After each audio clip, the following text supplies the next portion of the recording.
us. I'm Michael McBride, host of Veritas Views, and I figured I would start this episode with this. Here is a belief that feels noble but quietly wrecks people. It has to go through me. Sometimes we call it responsibility, sometimes we call it high standards, sometimes we call it being essential, but a lot of the time it's a bottleneck with a good PR team. Today's episode is about what happens when someone becomes that point of failure and how relationships, teams, or even families change when the consequences finally show up. First, in Leadership Lie, we take apart the idea that being a bottleneck means you're valuable. We talk redundancy, delegation, and what good leadership actually looks like. Spoiler, it does not require you to touch everything. Then, we hit Am I the Asshole, where an 18-year-old is on a cruise with his parents. They refuse to return to the ship on time. He warns them, reminds them, and when the moment comes, he gets back on board. The parents left behind then get furious for him not making the ship wait for them. It's a perfect case study in boundaries, responsibility, and what people do when they meet a consequence they feel entitled to avoid. And finally, in Confessions from the Couch, we talk telehealth. What's generally good about it, whether it's as effective as in-person therapy, and what Dan and Gayle thought about it pre-COVID, before it became a kind of a default or such a norm. If you've ever wondered whether video therapy is real therapy, the segment's for you. 3 segments, 1 thread, which is the difference between being responsible and being over-responsible, and how healthy systems stop relying on one person to hold everything together. Let's do it. All right. This is one we've done once, I believe, but it's the leadership lie. And for anybody who's new to this segment, it's essentially my goal is to take a belief that looks like a strength and ask what it's doing to your nervous system and your team and your life. Maybe that's too dramatic. I don't know. I don't think so. Well, go ahead. I mean, considering we sometimes spend more time at work and during our waking life than we do at home. Yeah. Sure. So this is the one I have today. If I'm the bottleneck, it means I'm essential. So some leaders quietly take pride in being the only one who can do a thing.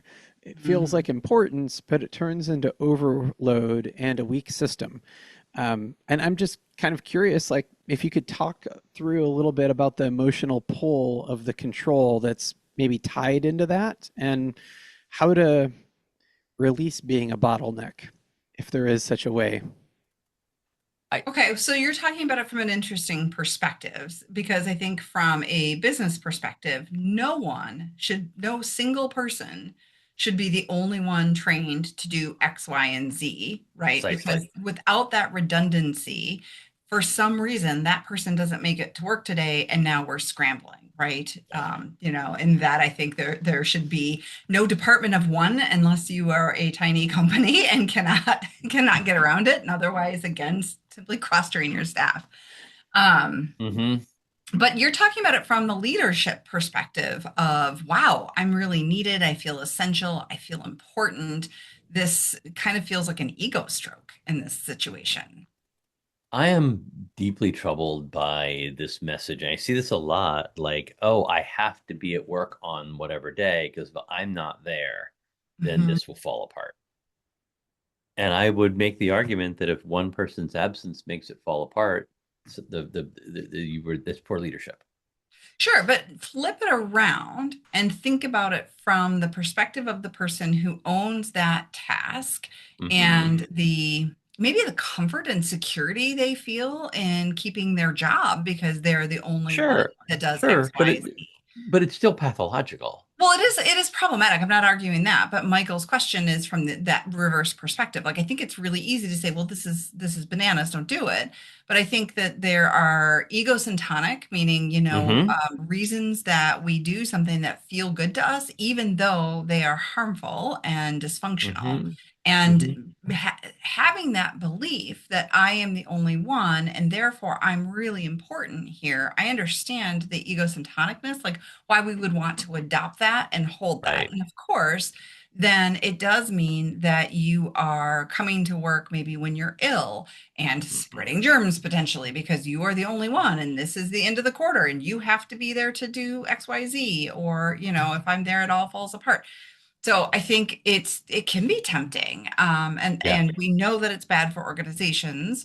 And I think it's bad for your nervous system. Michael, you Mhm. alluded to this earlier because now we're under stress and threat when maybe we need to be in rest and recovery mode from, let's say, an illness or burnout. Like I Yeah. think this is really dangerous toward that path of burnout if you're the only one who, And has the technical skill to do a thing. yeah, and maybe this is my perspective, and not perspectives other people hold. I'd love to hear from others on this, but like for me, that state would not be the slightest, that would be very ego dystonic. Yes. Meaning again, meaning that something about self and situation that I don't like or don't appreciate. If I find myself thinking, if I'm not there, everything's going to fall apart or turn to shit. That's not ego. I don't necessarily feel highly valued by that. I personally feel like the system has put something on me that's unfair and unreasonable. So for me, that's a very ego dystonic state to be in. Of course. And Um, you're a therapist, so you maybe have more and better insight into some of this yeah, than some yeah. others may. I think the temptation I is there. Oh, totally, totally. And I think the temptation is so strong that a lot of companies really foster that sense of you're necessary. We need, if you're not here, then we're really going to fall apart. We need you, and that messaging is toxic, and really designed to sort of manipulate the individual to think that I have to do this and it's so important. And I say the exact opposite. In a really well run company, I lift right out. Absolutely. And when you think about any good system or machine, Hmm. redundancy exists. Take an airplane, Absolutely, right? absolutely. Right? Most airplanes are going to have redundant systems so that if you're in the On air and redundant systems. something fails, you've Hmm. got a backup. Your body creates redundancy, Hmm. right? You lose a kidney, you got another one, and you can function with that. Hmm. I mean, there obviously we do not have two of every organ. I understand this. It would be interesting to do a whole episode on that. That But would be, but the reality is for most systems that function efficiently, redundancy is the order of the day. And yet we cannot seem to get this through the heads of CEOs and SVPs and et cetera, et cetera. right, You're right. We need to, especially as we go through an organization, we should not hmm, be putting all of the tasks on one individual. Those need to right, be right. cross-trained and shared. And I agree, it would be ego dystonic for me as well. I Hmm. don't want to be in that kind of system. But I understand the temptation. I understand how it Well, starts yeah, to you feel feel important. special and To feel important. important and Yeah, special, and they, I like this place can't run without me. If everybody's like, this place can't run without me. I may have said it at some point in the past, but it's an awful thing it's an awful place to be.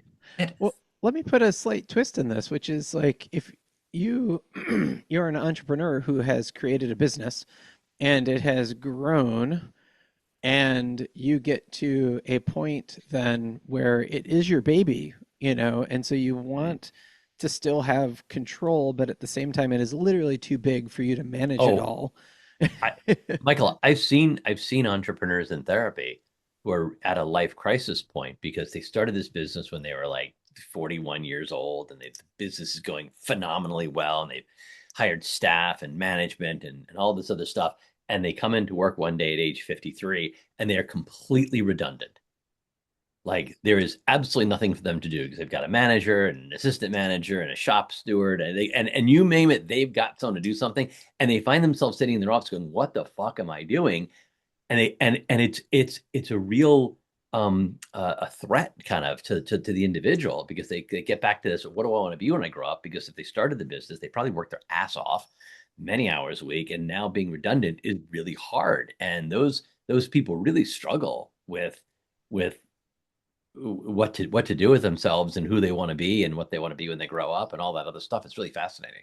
Well, and I would think that in that case, you're not creating redundancy, then you are actually cutting yourself out. Redundancy means that you have Sure. the ability to step in and do a function. And so, in that case, I would say that I think we're looking at how do you integrate yourself back into a role that feels meaningful while knowing Mhm. you could do these other things and you can Right. be these people's backup. Are you stepping in so your shop manager can take a vacation and go, 2 weeks back Sure. to so and so and be with their family.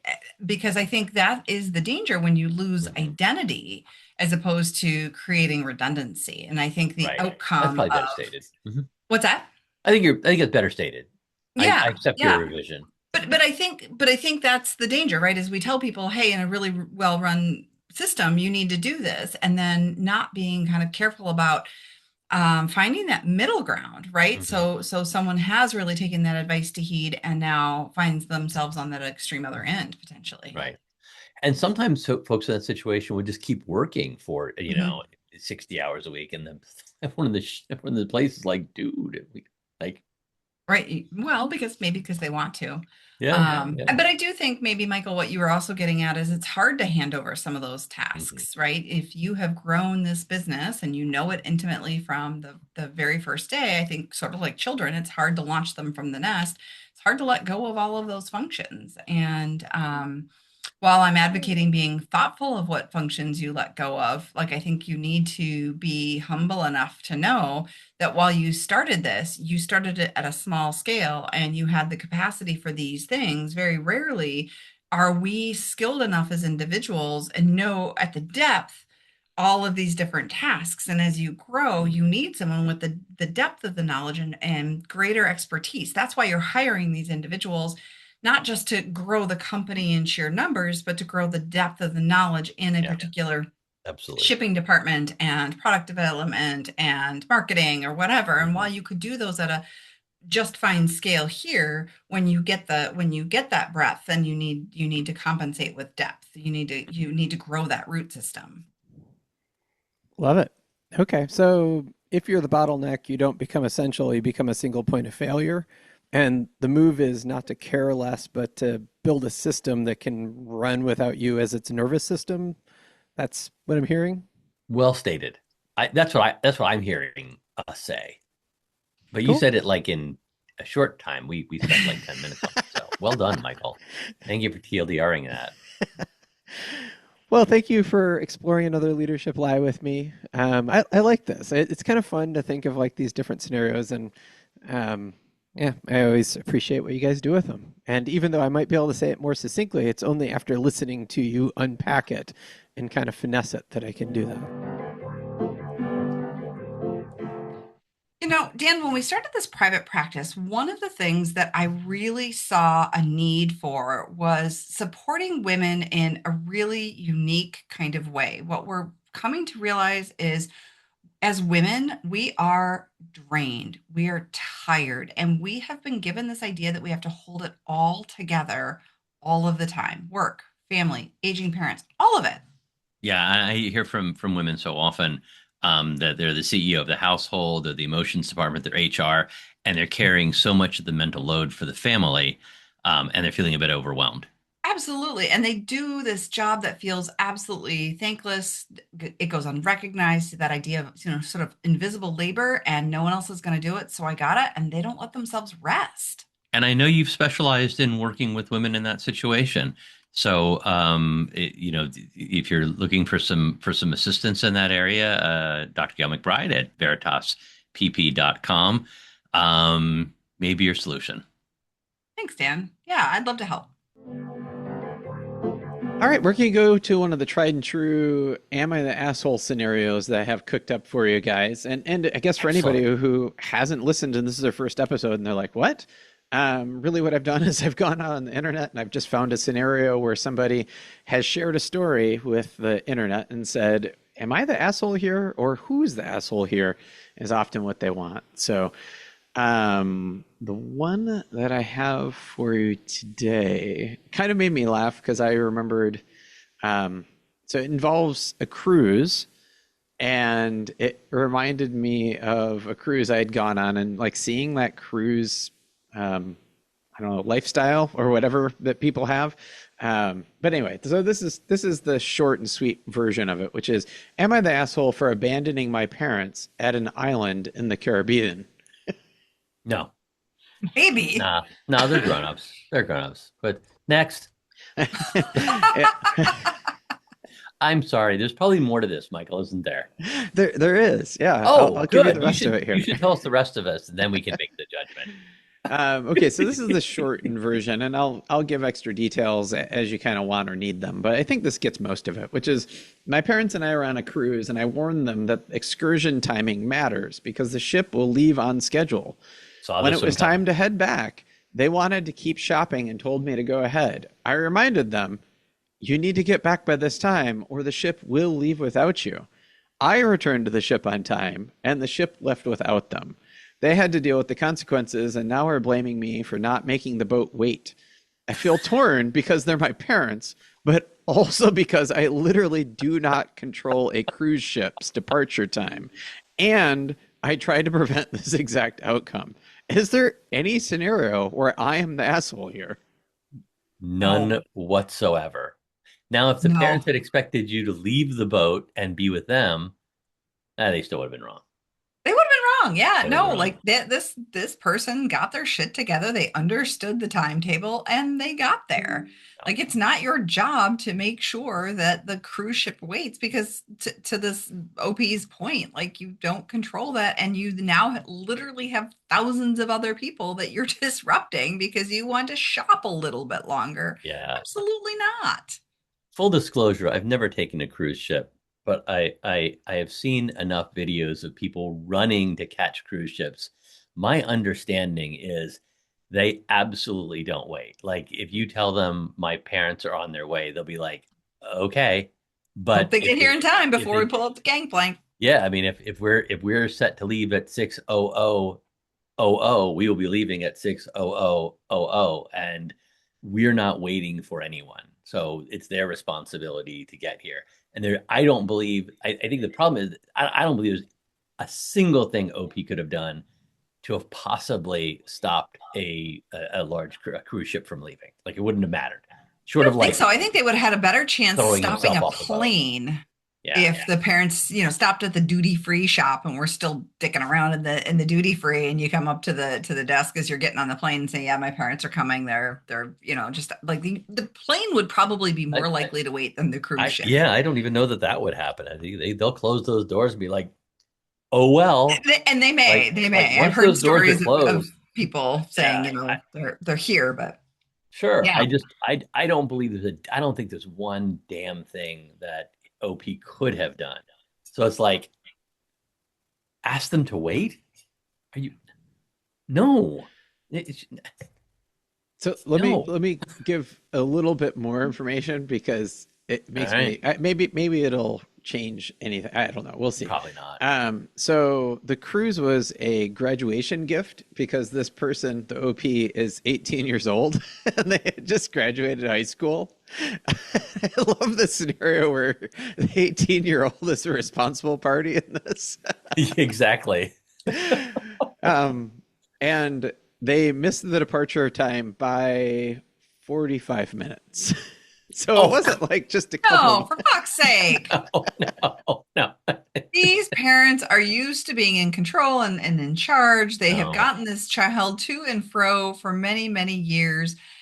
They know how to show up on time. 45 minutes, they were unrealistically counting on this barely adult person to have No. had any sway in a situation where they wouldn't have had any sway no matter if they But were 80. but let's for the sake of argument assume that a cruise ship with thousands and thousands of people and an incredibly well thought through time frame is going to wait. Let's just assume for a moment they're going. Yeah, yeah. Massage the They're facts not. away. Go ahead. They're not. There's a Oh, 0% chance they're waiting. But let's right. it's still not OP's responsibility. Correct. Like his parents are presumably full grown adults. Right. I mean, he's 18, math. They've got to be Right. grown ass adults, humans. So it's still not OP's still not the asshole. Now, if maybe if there's a way, and he should say, "Hey," but no, I no, they're So still massage facts. all right. Mom and dad are older parents. They have, some level of physical limitations that have resulted in them taking longer to get from said shopping area to the boat. But they're just about at the boat. They're 5 minutes away. Is OP responsible for saying, No, "Hey, My mom and dad, they are walking with walkers. They're going as fast as they can. I can see their location on my phone. They're 5 minutes out. Can you wait for 5 minutes for my parents? You know, being an older parent and having at times had to plan around assistive devices, um, no, that's part of what you have to do if you have some form of disability. Um, like if you're in a wheelchair, or someone in your party is in a wheelchair, um, yeah, the boat should provide accommodations to help you get on the boat. They should provide some assistance to make sure that you can get around the boat. But you're still responsible for planning and knowing that it's going to take you longer because of the wheelchair to get to the boat. So I still completely blame parents here and feel that OP has just earned himself for at least one stop, maybe for the rest of the cruise, a little bit more space because now he can use his space and his parents' space, or he can use the entirety of the space if they have a shared room. So I mean, he's 18. Like nothing terrible is going to happen to him. I don't think. Maybe this is an adventure, and his parents have kindly provided him with an additional adventure of having a cruise by himself for a few days or until they get to the next port or till he gets home. Whatever. This is an adventure. So I think you meant this to be sort of short, Michael. I want to throw in just another question here, which is the idea that you've been given a trip as a gift. What level of obligation do you have to the gift giver when they are taking the trip with you? I mean, whether you're late or not, you've been given something, and are you obliged to the giver No, you're anyway? obliged in the way that I think you're obliged in the way you're obliged to family. I mean, if you can provide assistance to family, you provide assistance to family. Oh crap, our car broke down. Can you get out here and help me out? Absolutely, I will get out there and help you out. Where you're on the other side of the town and I'm on this side of the town and you need help, 100%. But it's not because they gave you the gift, it's because you're family Hmm. and you do that. I don't think you're under I would not say you're under a special obligation because they gave you the gift other than to find some way of thanking them. You know, I got dinner tonight or I'm going to do this for you in exchange for that. But I don't think that changes anything in this particular set of facts. Right, and especially because this individual is 18, and I'm finding Yeah. myself going, well, this is a lovely gift, Hmm. but the reality is your parents are going with you. So this is really just feels like what's called vacation, but we've Yeah. we've labeled this as a gift. Yeah. Really, this is a celebration vacation to acknowledge a milestone. And so I Yeah. agree with you. There is no obligation. And with a gift, No. I think, you give the gift. You give the Right. gift. Right. That's a shitty gift if It, if that comes with a bunch of obligations. yeah. There's a meme floating around. Yeah. Like every vacation can be an all inclusive if you bring your parents. Like.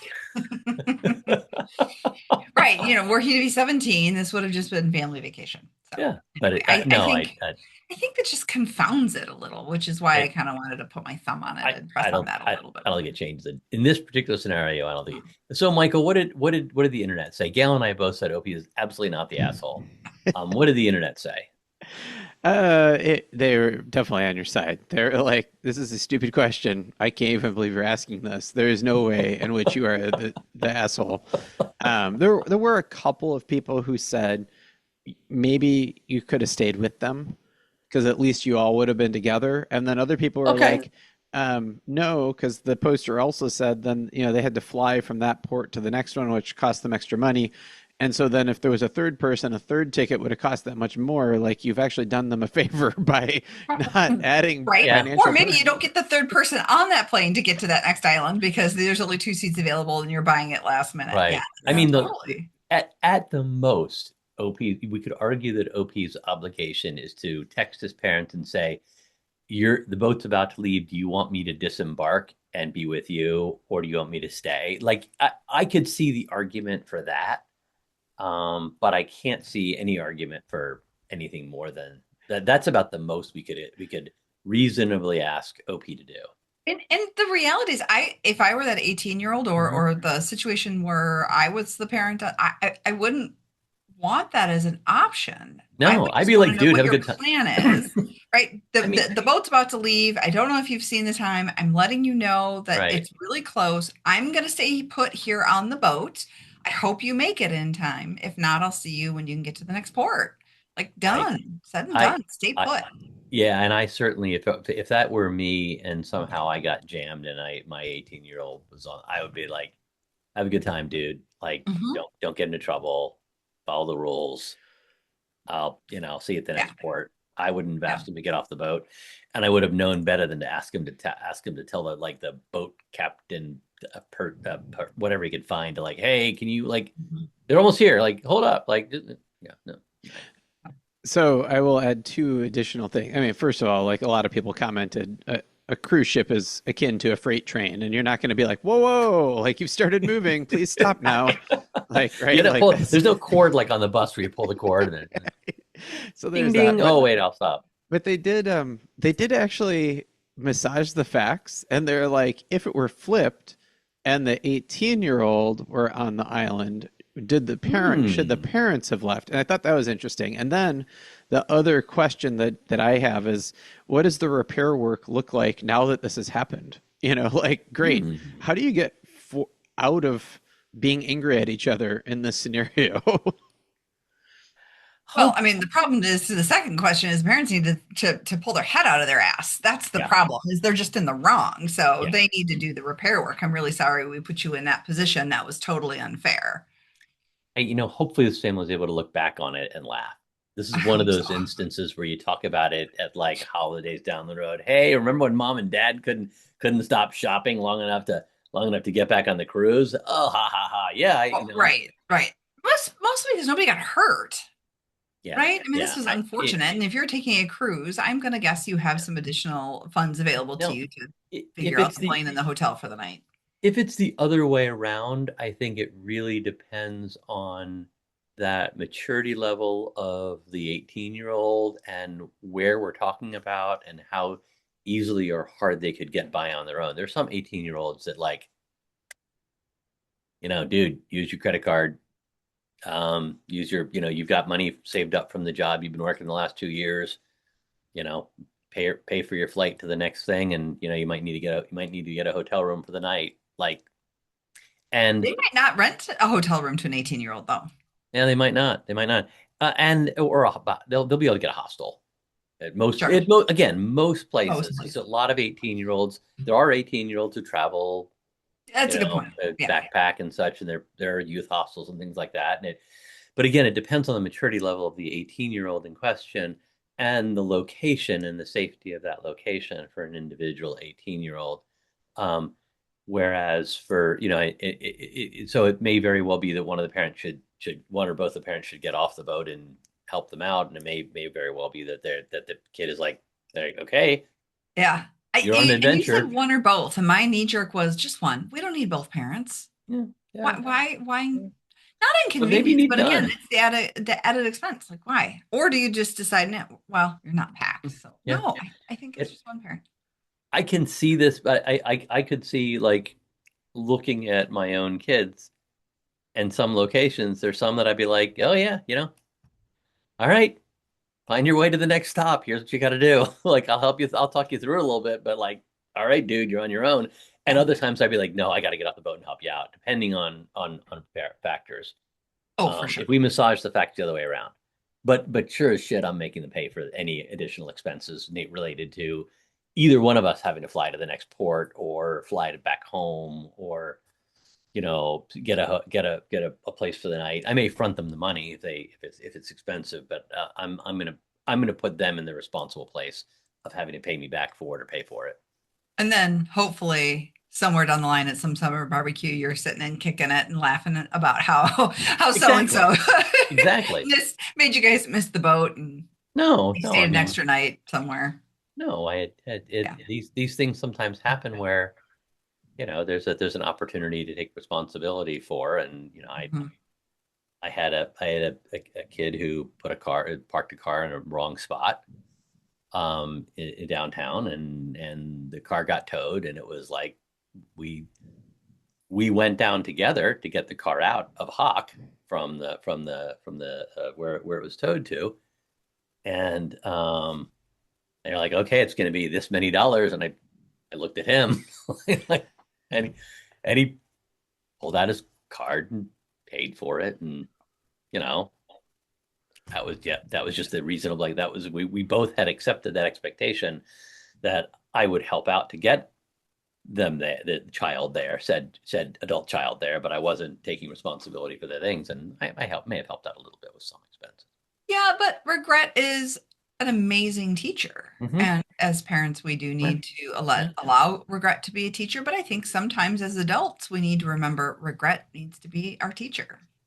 Yeah, and like, it's not a punishment to say you have to. It's That's allowing consequence. that person to experience the consequences of their actions in a way that's safe.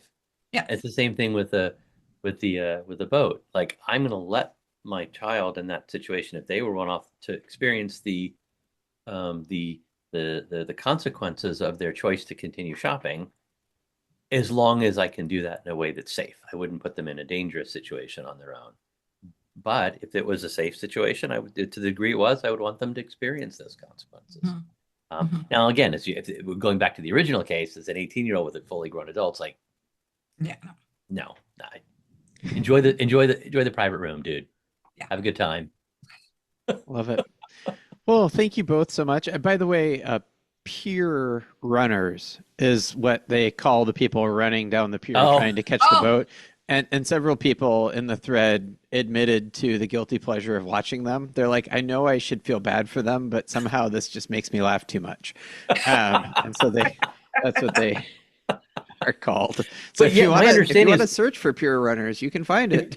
But my understanding is if the boat sees a pier runner, it still fucking leaves. It doesn't. It doesn't go. It doesn't, like, oh, that guy is like 10 feet from the boat. They just keep right on going. There's no screeching brakes or anything like that. So no, once they pull the whatever it is that gets you on the boat.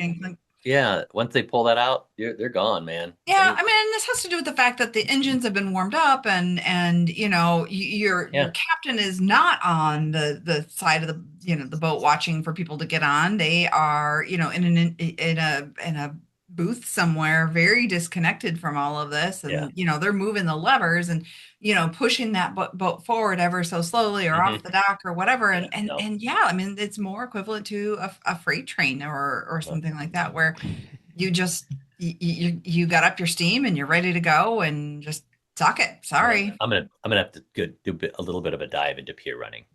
When we're done with this. All right. Thanks, Michael. Well, that's great. Yeah, thank you both, and I'm sure we'll do another one next week.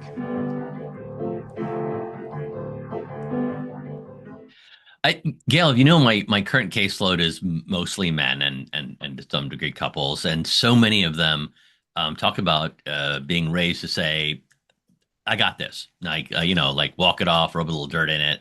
And it's a real struggle for them to connect with those emotions. Well, very much. I mean, we put people in boxes all the time, and the box that men seem to get really stuck in is handle it. Good therapy, you have to talk about your feelings frequently, or talk about what's going on in your life, and that it feels really vulnerable, and it's a challenge. Right. But I think where we can really run with that challenge are these tools. We don't just talk about emotions for the sake of being touchy-feely puddles of emotion, right?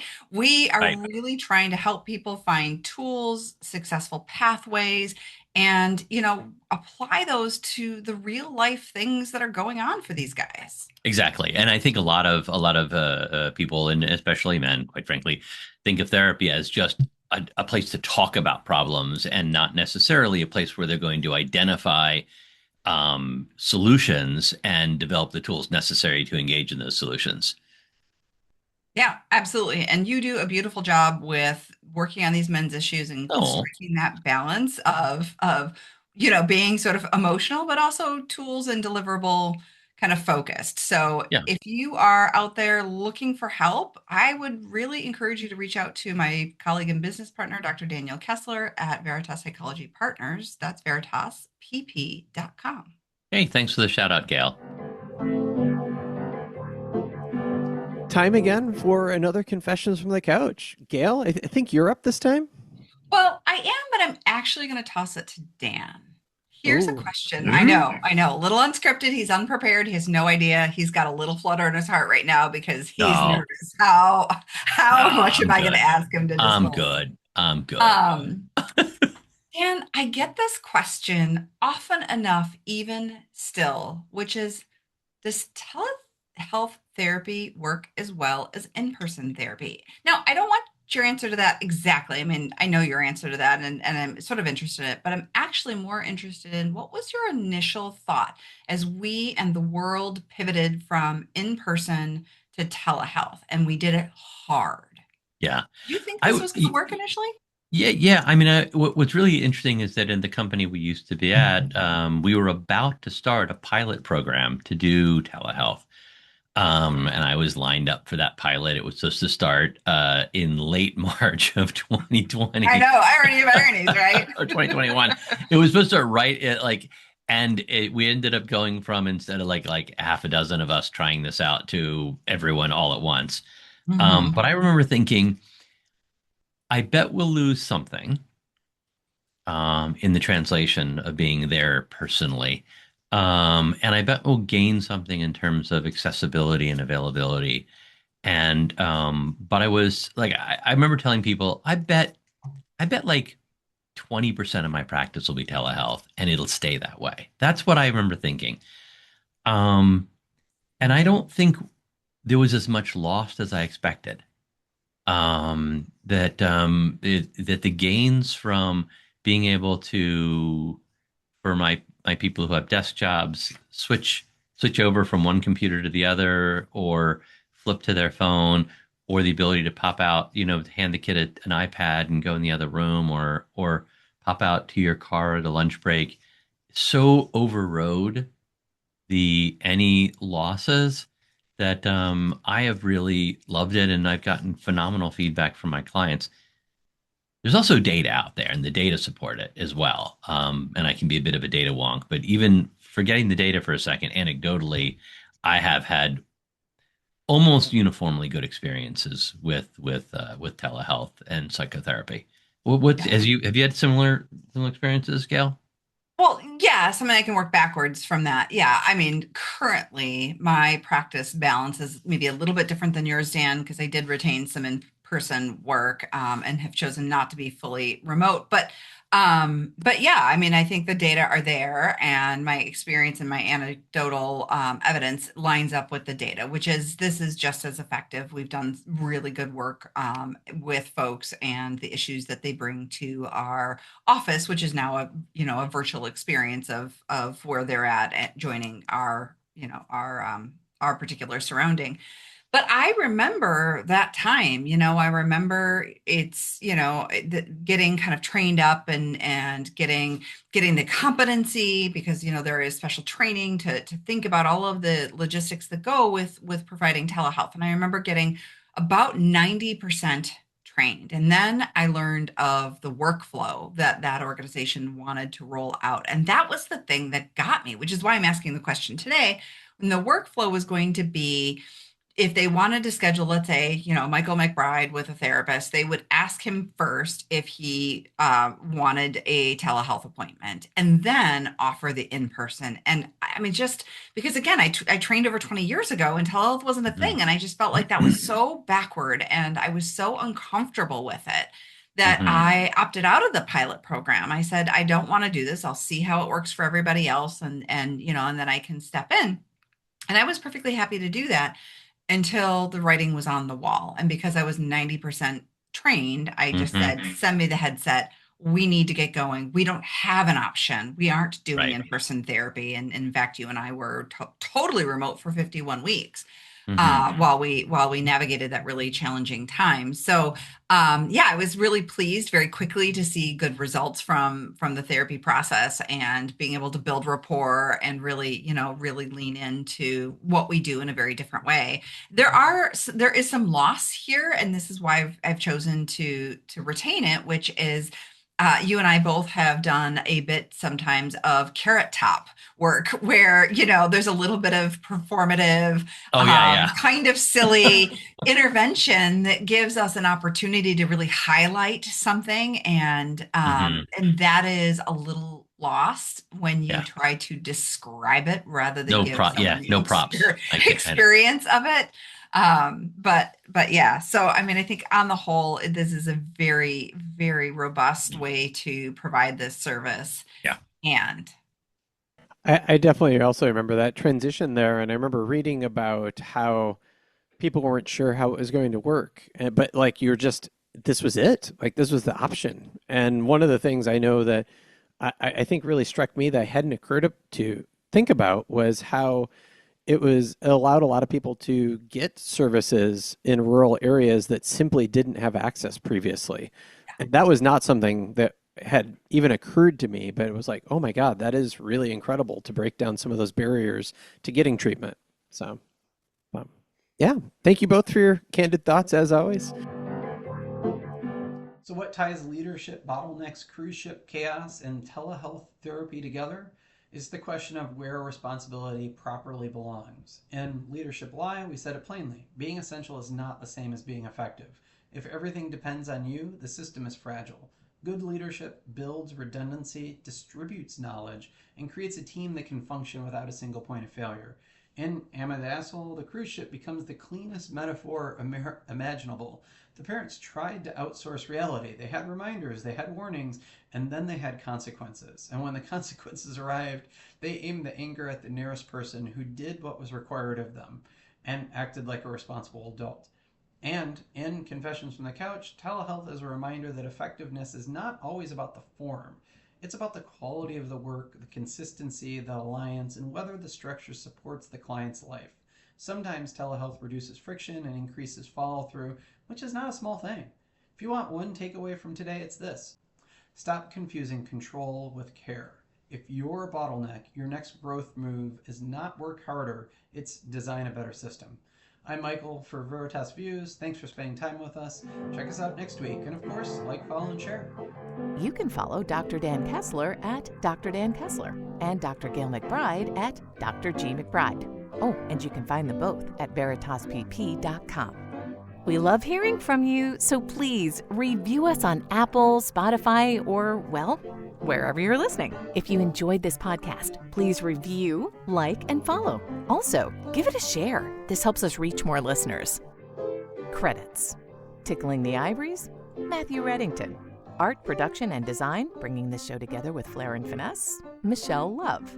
Recording and editing, turning chaos into something worth sharing, Michael McBride. Intro, outro, I'm Kelly Buttrick, a VO talent who just happens to be Dr. McBride's cousin. Cats, CJ, Linus, Sadie, and Griffin. Hosting by whomever lost the coin flip. Interruptions by all their children.